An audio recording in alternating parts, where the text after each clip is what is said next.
Hello, welcome students for this video lecture, and it is related with the power sharing.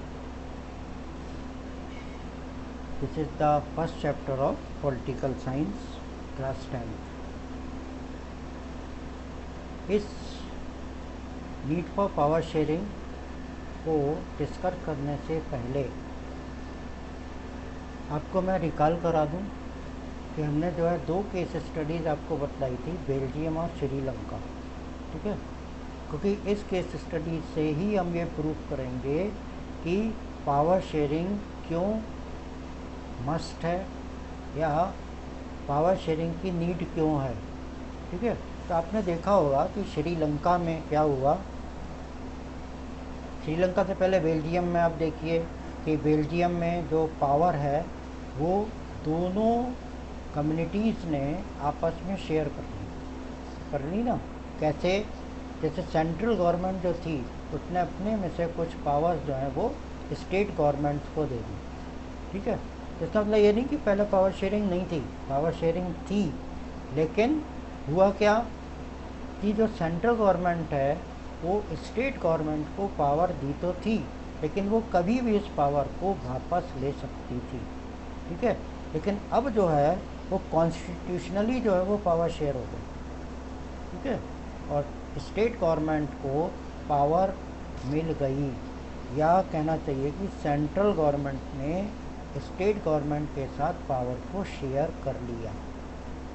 ठीक, अब दूसरा case study Sri Lanka का। वहाँ पे दो कम्युनिटी थी, कौन कौन सी? सिंहला और तमिल्स।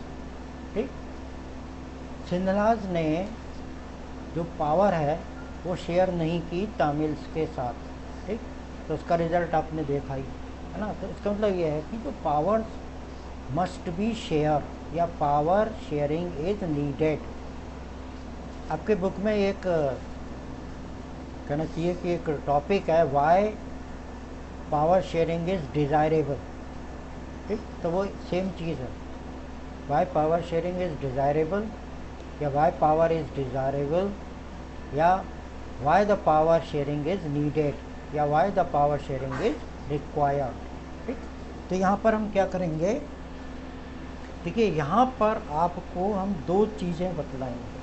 ठीक, आपकी जो बुक है एनसीईआरटी की। हाँ, ये एक चीज़ मैं आपको और बताऊँ कि आप जो है एनसीईआरटी की बुक्स आपने ख़रीदी लोगी, और अगर नहीं खरीदी है तो आप खरीद लो। ठीक है, क्योंकि बोर्ड में एनसीईआरटी की बुक का पढ़ना बहुत ज़रूरी है। अगर आपको अच्छे मार्क्स लाने हैं तो एनसीईआरटी की लैंग्वेज आपको लिखनी पड़ेगी, बोलनी पड़ेगी, समझनी पड़ेगी। ठीक है, और अगर आपने वो सीख लिया, it means you will able to secure good marks. ठीक है, तो उसमें है why power sharing is desirable. तो इसमें दो इन्होंने रीजन बताए हैं। First is prudential reason and second is moral reason. ठीक है, तो कभी कभी 1 मार्क क्वेश्चन आ जाता है प्रूडेंशियल और मॉरल रीजन में। तो प्रूडेंशियल रीजन क्या होता है? समझदारी भरा। ठीक, जिसको ये सोच के किया जाए कि मैं जो ये कर रहा हूँ उसका आउटकम, उसका रिज़ल्ट क्या होगा। ठीक है, अब रिज़ल्ट में देखिए, फिर मैं आपको रिकॉल कराता हूँ कि देखिए बेल्जियम में पावर शेयरिंग हुई, प्रॉपरली हुई। वहाँ पर क्या हुआ? सब चीज़ बढ़िया ढंग से चली, कोई कॉन्फ्लिक्ट नहीं, किसी प्रकार का कोई भी डिस्प्यूट नहीं हुआ। इसके अपोजिट श्रीलंका में पावर शेयरिंग ठीक से नहीं हुई, प्रॉपरली नहीं हुई। ठीक, वहाँ पर कॉन्फ्लिक्ट और डिस्प्यूट जो है वो अराइज होगा, या तो श्रीलंका कंट्री जो है उसकी कंडीशन अच्छी नहीं हुई। ठीक है, मॉरल रीजन, नैतिक नैतिक समझते हैं ना। जैसे आप कहें साहब मैं अच्छा आदमी हूँ, अच्छा आदमी हूँ, अच्छा आदमी हूँ, और आपने कोई गलत काम कर लिया, जैसे चोरी कर लिया, और कहे साहब मैं अच्छा आदमी हूँ, मैं अच्छा आदमी हूँ। नहीं, ये मॉरल रीजन नहीं हुआ, ये मॉरलिटी नहीं हुई। ठीक है ना। तो जो सोसाइटी है, मान लीजिए कोई एक ऐसी सोसाइटी है जहाँ पर ख़राब लोग रहते हैं, ज़्यादातर ख़राब लोग। ठीक है, तो वो क्या करेंगे? वो ये चाहेंगे कि खराब अगर कार्य वो करते हैं तो उसका उन्हें पनिशमेंट ना मिले, है ना, ये चाहेंगे। ठीक, तो ये आपका प्रूडेंशियल रीजन और मॉरल रीजन मैंने आपको बतला दिया। ठीक, आपकी एनसीईआरटी बुक में है। इसमें पहला जो रीज़न है टू अवॉइड कॉन्फ्लिक्ट्स, मैंने भी आपको बताया कि कॉन्फ्लिक्ट्स को अवॉइड करने के लिए पावर शेयरिंग ज़रूरी है। ठीक है, अगर सारे लोग सेटिस्फाई हैं तो कॉन्फ्लिक्ट नहीं होगा, डिस्प्यूट नहीं होगा।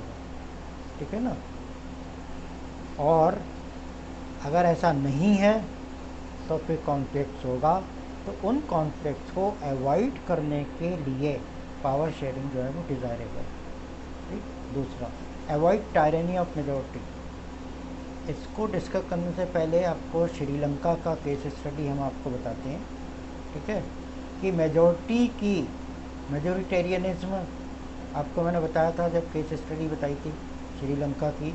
मेजोरिटेरियनिज्म ने जब मेजॉरिटी के लोग, ठीक, अपने इंटरेस्ट को पूरा करते हैं माइनॉरिटी की कॉस्ट पर, तो उसको कहते हैं मेजोरिटेरियनिज्म। ठीक है, तो जब सारे लोग मिलकर के डिसीजन लेंगे, पावर शेयर्ड होगी, तो मेजॉरिटी के लोग जो हैं वो किसी भी तरह से अपने पावर को मिसयूज नहीं कर सकते। समझ में आ गया ना? ठीक, तो मेजॉरिटी के जो पावर को मिसयूज करने के चांसेस हैं उसको अवॉइड करने के लिए। ठीक है, और तीसरा है स्पिरिट ऑफ डेमोक्रेसी। डेमोक्रेसी की स्पिरिट जो है वो पावर शेयरिंग है। अगर पावर शेयरिंग नहीं है तो डेमोक्रेसी नहीं है।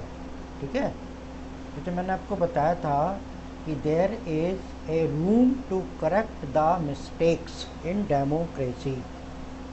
ठीक है ना, मान लीजिए कोई गलती हो गई या गवर्नमेंट ने कोई गलत रॉन्ग डिसीजन ले लिया है, तो उसको वो क्या कर सकती है, विड्रॉ कर सकती है। उसको हम गवर्नमेंट जो है उसको वापस ले सकती है। ठीक, इसके अलावा एक चीज़ और है, अगर आपने जो वोट दे करके अपना रिप्रेजेंटेटिव इलेक्ट किया है, जैसे आपने भेजा अपना रिप्रेजेंटेटिव बनाकर या एमएलए और एमपी बनाकर भेजा है, अगर वो ठीक ढंग से कार्य नहीं कर रहा है या आप उससे सेटिस्फाई नहीं हैं, तो क्या है, नेक्स्ट इलेक्शन में आप उसको बदल दीजिए, उसको सपोर्ट मत कीजिए, उसको वोट मत दीजिए, है ना, तो वो जो है दोबारा इलेक्ट नहीं होगा।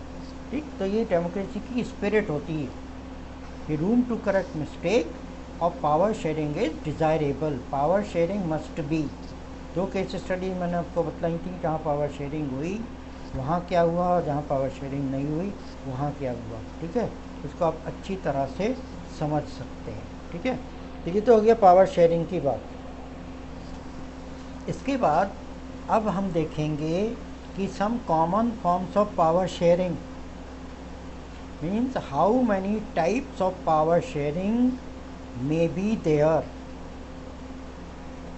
ठीक, in how many ways the power can be shared, कितने तरीक़ों से पावर शेयर हो सकती है या पावर शेयर होने की कितनी फॉर्म्स हैं। ठीक है, तो अब देखिए इसमें पहला जो है वो हॉरिजॉन्टल पावर शेयरिंग। ठीक है, ये आप अपनी बुक में इसको इस तरह से भी देख सकते हो कि power sharing among the different organs of the government. ठीक, तो इसको समझने के लिए आपको सबसे पहले क्या होगा, you must be known the different organs of the government, यानी गवर्नमेंट के ऑर्गन्स कौन कौन से हैं। जैसे आपके बॉडी है, आपको पता है आपके कौन कौन से ऑर्गन्स हैं, कौन कौन से बॉडी के पार्ट्स हैं, है ना। इसी तरह से गवर्नमेंट के ऑर्गन्स भी आपको पता होने चाहिए, क्योंकि ऑर्गन्स पता नहीं होंगे तो पावर शेयरिंग कैसे हो रही है आपको पता नहीं चलेगा। ठीक है, तो जो गवर्नमेंट के ऑर्गन्स होते हैं वो कौन कौन से होते हैं, लेजिस्लेटिव, एग्जीक्यूटिव और जुडिशरी। ठीक है, इसको मैं फिर क्लियर कर दूं, लेजिस्लेटिव का काम क्या होता है? टू मेक लॉज, कानून बनाना, ठीक है। जैसे लेजिस्लेटिव असेंबली, लोकसभा, राज्यसभा, ठीक है, काउंसिल ऑफ स्टेट्स जिसे हम राज्यसभा कहते हैं, ठीक है। तो ये सेंट्रल लेवल पे और स्टेट लेवल पर होती हैं। लेकिन यहाँ पर जो है हम आपको डिफरेंट ऑर्गन्स ऑफ गवर्नमेंट बता रहे हैं। एग्जीक्यूटिव, जो लेजिस्लेटिव ने लॉ बनाया उसको एग्जीक्यूट करना, उसको लागू करना। जो लोग लागू करते हैं, जैसे सेंटर में प्राइम मिनिस्टर हैं, मिनिस्टर्स हैं, ठीक है, और ऑफिसर्स हैं, और स्टेट में चीफ मिनिस्टर, लेफ्टिनेंट मिनिस्टर्स, और जो हैं सेक्रेटरीज हैं, ऑफिसर्स हैं, वो, ठीक है। इसमें एक पॉइंट मैं आपको और बताऊंगा, चेक एंड बैलेंस, इस पर क्वेश्चन आता है। Explain the check and balance. हमारे कॉन्स्टिट्यूशन मेकर्स ने ये डिसाइड किया कि कोई भी ऑर्गन जो गवर्नमेंट का है वो अपनी पावर को एक्सेसिवली यूज़ ना कर सके। यानी गवर्नमेंट का जो ऑर्गन है, जो अंग है कोई भी, वो अपने अधिकारों का अधिक प्रयोग ना कर सके, ठीक है। उसमें क्या, कॉन्स्टिट्यूशन में सब कुछ दिया हुआ। कैसे? लेजिस्लेटिव केवल कानून बनाएगा, चाहे वो सेंटर का हो, स्टेट का हो या लोकल गवर्नमेंट का हो, ठीक है। एग्जीक्यूटिव इसको लागू करेगा। मान लीजिए लेजिस्लेटिव ने कानून बना लिया, एग्जीक्यूटिव ने उसे लागू कर दिया, तो कॉन्स्टिट्यूशन मेकर्स ने एक और ऑर्गन बनाया, जुडिशरी। जुडिशरी समझते हैं ना, जो जुडिशियल पार्ट होता है, जितने कोर्ट्स हैं वो सारे जुडिशरी में आते हैं, ठीक है। जो जुडिशरी का ये काम है कि वो ये सुपरवाइज करे कि कोई भी लॉ इस तरह का ना हो जिससे लोगों को नुकसान हो। अगर गवर्नमेंट सही ढंग से काम नहीं कर रही है तो जुडिशरी को ये पावर है कि वह उस गवर्नमेंट को पहले कहे, ठीक, और अगर वो इतने पर भी नहीं मानती है तो वो उस गवर्नमेंट को जो है वो रोक दे, ठीक। इसको हम कहते हैं चेक एंड बैलेंस सिस्टम, ठीक है। यानी कि किसी भी गवर्नमेंट के ऑर्गन्स को पावर मिसयूज करने से रोकने के लिए जो जुडिशरी काम करती है उसको system of check and balance कहा जाता है, ठीक है। तो ये पहली जो पावर शेयरिंग है वो हॉरिजॉन्टल पावर शेयरिंग है, या power sharing among the different organs of the government at the single level, ठीक, एक ही लेवल पर, यानी कि सेम लेवल पर डिफरेंट ऑर्गन्स ऑफ गवर्नमेंट के बीच में पावर शेयरिंग जो है वो पहली फॉर्म ऑफ पावर शेयरिंग है, ठीक। सेकंड क्या आती है? Vertical power sharing. जैसे मैंने आपको बताया था बेल्जियम के स्टडी में सेंट्रल गवर्नमेंट ने अपनी पावर्स जो हैं वो क्या करी, स्टेट गवर्नमेंट को दे दी, ठीक है। अब सेंट्रल गवर्नमेंट क्या है, ये फर्स्ट लेवल है, सेकंड लेवल स्टेट गवर्नमेंट है, ठीक है, और थर्ड लेवल क्या है, लोकल गवर्नमेंट, ठीक। तो डिफरेंट लेवल की गवर्नमेंट है। यूनियन गवर्नमेंट होल कंट्री की हुई, state government related the state, local government is related with the district और लोकल एरिया। समझ रहे हैं ना मेरी बात, ठीक है। यूनिटरी गवर्नमेंट और फेडरल गवर्नमेंट, ठीक है, ये हम नेक्स्ट चैप्टर में आपको बताएंगे।